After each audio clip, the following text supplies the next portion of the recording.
दोस्तों ये कहानी है कुछ प्यासी नन की जिनकी प्यास बुझाने के लिए कोई भी नहीं होता।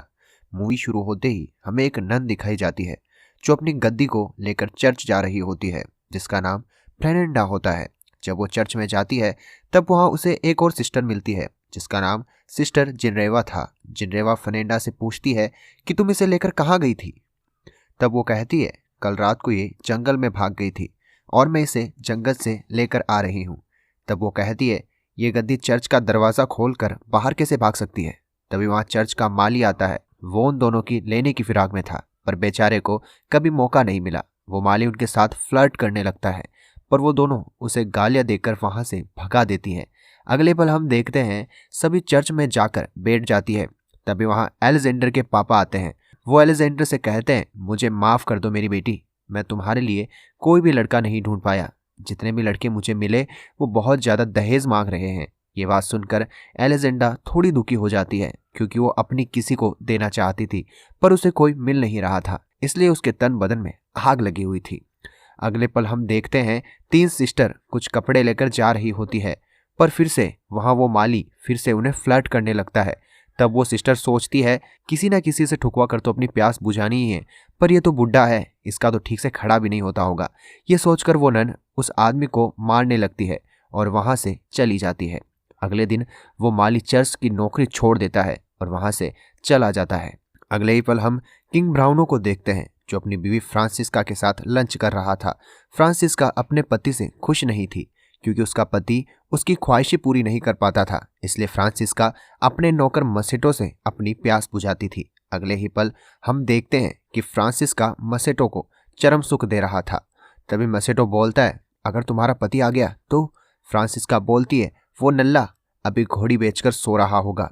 उसके बाद जैसे ही मसेटो उसके ऊपर चढ़ने लगता है तभी वहाँ उसका पति किंग ब्राउनो आ जाता है, पर मसेटो वहाँ से भाग जाता है और अपने कमरे में जाकर सो जाता है। तब किंग सभी लोगों के पास जाकर उनके हार्ट बीट चेक करने लगता है ताकि उसे पता चल सके कि उसकी बीवी को कौन पेल रहा था। तब किंग को मसेटो मिल जाता है। अंधेरा होने की वजह से किंग उसकी शक्ल नहीं देख पाता और उसके बाल काट लेता है ताकि सुबह पता चल सके कि उसकी बीवी को कौन पेल कर भागा है। जब सुबह किंग देखता है तो उसे पता चलता है कि सभी लोगों ने अपने बाल काट रखे हैं। मसेटो ने होशियारी से सभी के बाल काट दिए थे। तब राजा कहता है मेरी बीवी के साथ एंजॉय करने वाला तुम में से ही कोई है और मैं उसे ढूंढ कर रहूंगा। अगले दिन जब मसेटो काम कर रहा होता है तब फ्रांसिस्का वहां आती है और उससे कंट्रोल नहीं होता। वो मसेटो से कहती है अभी के अभी मेरी प्यास बुझाओ। तब मसेटो कहता है मैं आपको रात को पेलूंगा महारानी। तब फ्रांसिस्को से कंट्रोल नहीं हो पा रहा था और फ्रांसिस्का मसेटो को किस करने लगती है। तभी ये सब किंग देख लेता है और अपने सैनिकों से कहता है मुझे इसकी गोटियां और इसका सामान काट कर ला कर दो। ये देखकर मसेटो वहां से भाग जाता है और इस जंगल की तरफ जाता है जहां वो देखता है कि चर्च के फादर की गाड़ी पलट गई है और उनके कुछ कपड़े नदी में बह गए हैं। तब मसेटो उनकी मदद करता है। उसके बाद फादर खुश होकर कहते हैं कि बताओ तुम्हें क्या चाहिए। तब मसेटो कहता है मुझे रहने के लिए घर चाहिए। तब फादर उसे चर्च लेकर जाते हैं और कहते हैं कि तुम गूंगे बहरे होने की एक्टिंग करना वरना वहाँ की नन तुम्हें चैन से रहने नहीं देगी। उसके बाद चर्च की मदर उसे माली की नौकरी दे देती है। अगले दिन एलेक्जेंडा कुल्हाड़ी से उसे मारने लगती है और कहने लगती है तुम कौन हो, मैंने तुम्हें यहाँ पहले कभी नहीं देखा। तब वहाँ मदर आ जाती है और वो कहती है रुक जाओ, ये यहाँ नया है और ये माली का काम करने आया है, ये बोल और सुन नहीं सकता। अगले दिन वहाँ एक लड़की मार्था आती है जो नन की फ्रेंड होती है, जो उन सभी के लिए एक वाइन लेकर आती है। सभी नन बैठकर वाइन पीने लगती है। उसके बाद नन कहती है यार कैसा लगता है जब एक लड़का डालता है। तब मार्था कहती है तुम्हें नहीं पता कैसा लगता है, तुम कभी किसी लड़के के साथ नहीं सोई, ऐसा लगता है जैसे तुम जन्नत की सैर कर रही हो। तब मार्था कहती है ये सब हम साथ में भी कर सकते हैं। तब सभी एक दूसरे को मज़े देने की कोशिश करने लगती है। तब उनमें से एक नन बोलती है यार मुझे गुदगुदी हो रही है। तब मार्था कहती है तुम चुपचाप रहो और सिर्फ मज़े लो।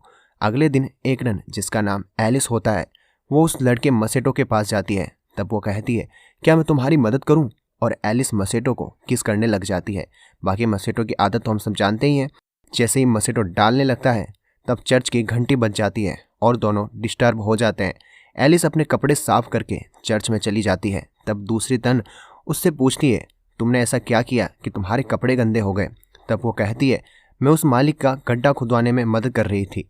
तभी वो दोनों नन कहती है, हमें सब पता है कि तुम वहाँ क्या खुदवाने गई थी। अगले दिन एलिजेंडा मार्था के पास जाती है और कहती है, यार कुछ ऐसा बता जिससे लड़कों को अपनी ओर बुला सकूं। तब मार्था उसे एक जड़ी बूटी के बारे में बताती है और कहती है, इसे आंखों में डाल लो, इससे लड़के तुम्हारे दीवाने हो जाएंगे। ये सब करते उन्हें एक नन देख रही थी। उसके बाद मार्था और एलिजेंड मसेटो के पास जाती है और उसका खोलकर चूसने लगती है। एलिजेंडा उसके ऊपर बैठ जाती है पर बेचारे को आधे अधूरे में ही छोड़कर जाने लगती है। वो कहती है कि हमें कोई देख लेगा, अभी यहाँ से चलते हैं। ये तो गूंगा बहरा है, तुम कभी भी आना और एंजॉय करना। तभी वो नन जो बाहर देख रही थी वो उनसे पूछती है, तुम दोनों अंदर क्या कर रही थी। मार्था कहती है, तुम हमारे मामले में मत पड़ो। यह कहकर वो वहाँ से चली जाती है। उसके बाद मसेटो से भी कंट्रोल नहीं होता और वो एलिस के कमरे में चला जाता है। वो उसके अंदर डाल ही रहा होता है कि वहाँ मदर आ जाती है और मसेटो बेड के नीचे छुप जाता है। उसके बाद मदर के जाते ही मसेटो वहाँ से भाग जाता है। अगले दिन एलिस मसेटो के पास जाती है और एलिस को पता चल जाता है कि मसेटो बोल सकता है। दूसरी तरफ हम देखते हैं कि वो पागल नन उस लिक्विड को लगा लेती है जिसे एलिजेंडा ने लगाया था। वो उस लिक्विड को पूरा पी ही लेती है। तभी वो मसेटो के पास आती है। तब एलिस छुप जाती है। वो नन थोड़ी पागल थी, उसे कुछ करना नहीं आता था। तभी उसे कुछ आवाज़ सुनाई देती है और वो भी छुप जाती है।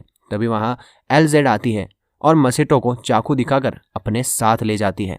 वो पागल नन और एलिस उसका पीछा करती है।